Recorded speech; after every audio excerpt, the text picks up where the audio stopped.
Hari ini kita melihat bagaimana hukum dipermainkan. Kami sudah sampaikan kepada pihak KPK untuk menghormati lembaga pengadilan. Pra-peradilan ini diatur di dalam KUHP, memberikan ruang kepada tersangka untuk menguji status tersangkanya dan juga memberikan ruang untuk kontrol terhadap due process of law yang tidak sesuai dengan undang-undang. Kita sudah sampaikan bahwa kita minta agar pra-peradilan ini didahulukan. Tetapi yang sebelumnya apa yang kita sudah sampaikan berulang kali, kami menilai bahwa KPK dalam hal ini sengaja untuk menunda karena untuk mempercepat berkas. Teman-teman, di dalam pra-peradilan ini yang sebelumnya, kita sudah uji bersama bahwa bukti yang dihadirkan oleh KPK bukan bukti yang terkait dengan Mas Hasto Kristianto. Ini bukti untuk terdakwa yang lainnya. Kemudian untuk sprindik yang lainnya. Dan ini sudah diuji di dalam persidangan. Kemudian obstruction of justice. Ada kesaksian teman-teman, namanya saudara Tio, di mana dia mendapatkan penekanan atau mendapatkan tekanan-tekanan terkait untuk merubah BAP-nya. Itu sudah terungkap di sidang pra-peradilan sebelumnya. Kita harapkan, ayolah, harusnya kita hormati dulu pra-peradilan, kita uji dulu, baru masuk pokok perkara. Kalau perkaranya, buktinya lemah, saksinya dipaksa, kemudian saksinya keterangannya berdiri sendiri, bagaimana kita mau masuk ke pokok perkara? Ini kan sebenarnya ruang pra-peradilan inilah yang harusnya kita uji dulu dong, baru kita masuk kepada pokok perkara. Kemudian juga kita sudah sampaikan, kita minta KPK menghormati hak dari Mas Hasto Kristianto sebagai tersangka untuk menghadirkan saksi fakta. Itu juga pun tidak dikabulkan. Apa yang mau kita harapkan teman-teman dari penegakan hukum yang ada di Indonesia seperti ini? Ini bisa terjadi sama siapa saja. Kalau Mas Hasto Kristianto bisa diginiin, semuanya bisa. Hukum dibulak-balik, hukum dipermainkan. Karena diorder, karena punya kepentingan, kekuasaan. Ini yang mau kita harapkan penegakan hukum seperti ini. Kita sebagai Indonesia malu ditonton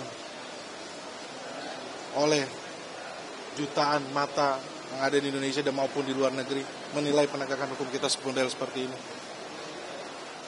Menurut saya ini merupakan catatan buruk terhadap penegakan hukum yang ada di Indonesia. Makasih. Tadi dengan adanya statement dari JPU yang bilang bahwa ada sema tadi, kami pikir bahwa sudah ada putusan Mahkamah Konstitusi. Kami tidak mengomentari tersebut, tetapi kami menilai bahwa undang-undang harusnya yang tertinggi menjadi patokan dalam mengambil keputusan. Mungkin jelasnya begini, ya. Kekuatan mengikat surat edaran itu adalah untuk kepentingan internal Mahkamah Agung, ya. Dan coba lihat apakah surat edaran itu masuk dalam berita negara atau tidak. Saya tidak yakin itu masuk dalam berita negara, sehingga itu tidak mengikat. Nah, sementara putusan Mahkamah Konstitusi ini menurut undang-undang mengikat sejak dibacakan. Siapapun terikat dengan itu. Sehingga oleh karena itu seharusnya dan tentu kita harapkan bahwa Pengadilan Negeri Jakarta Selatan ini akan menghormati putusan Mahkamah Konstitusi ini. Ya, dalam arti bahwa mereka harus memutus perkara ini dengan mengesampingkan ya apa yang ditetapkan oleh KUHP mengenai kewenangan untuk menggugurkan pra-peradilan. Sebab apa? Sebab kewenangan menggugurkan itu akan terjadi karena ini ada cara-cara yang tidak ya benar ya dan tidak menurut hukum dilakukan oleh KPK secara sengaja. Makanya itu yang saya sampaikan dari tadi, Kalau ini kita biarkan, ya, ini akan menjadi kebiasaan buruk dalam praktek hukum kita yang merugikan semua pihak. Ini yang harus dicegah oleh pengadilan sekarang. Saya kira begitu, ya. Ya, saya tambahkan sedikit. Tadi pagi saya sampaikan bahwa KPK telah menegakkan hukum dengan cara mengenyambingkan hukum. Siang ini akan saya sampaikan dengan tegas bahwa KPK telah menegakkan hukum dengan melanggar hak asasi manusia. Gagasan pra-peradilan ini merupakan ciri negara hukum. Sudah ada sejak abad 18. Di mana orang kalau dijadikan tersangka wajib diuji dulu, benar nggak penetapan tersangka itu. Bukannya malah diikuti proses peradilannya, bukan mau membuktikan bahwa dia benar, bukan mau menyampaikan bahwa memang betul prosedur penetapan tersangka Pak Hasto ini betul-betul benar, malah dipotong di tengah jalan. Ya. Saya sampaikan lagi, pra-peradilan itu hak tersangka, hak asasi manusia. Apa akibat dari P21 dan percepatan proses ke pengadilan? Sama dengan bahwa KPK mengabaikan hak tersangka. Jadi ini bukan soal ya dibuktikan aja di pengadilan nanti. Kalau itu udah pokok perkara. Yang kita perjuangkan sekarang ini dan yang dipotong oleh KPK itu benar nggak kewenangannya digunakan? Betul nggak sesuai dengan prosedur?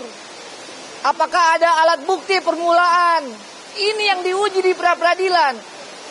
Ya, karena nggak mau diuji, makanya dipercepat, dilimpahkan ke pengadilan. Apa begini caranya? Itu yang penegakan hukum yang benar apa? Saat Pak Hasto Kristianto, Sekretaris Jenderal PDI Perjuangan dibegitukan, siap-siap kita semua dibegitukan. Siap-siap Bapak Ibu semua mengalami hal yang sama. Ditetapkan tersangka, mau menguji hak kita, dipercepat berkasnya.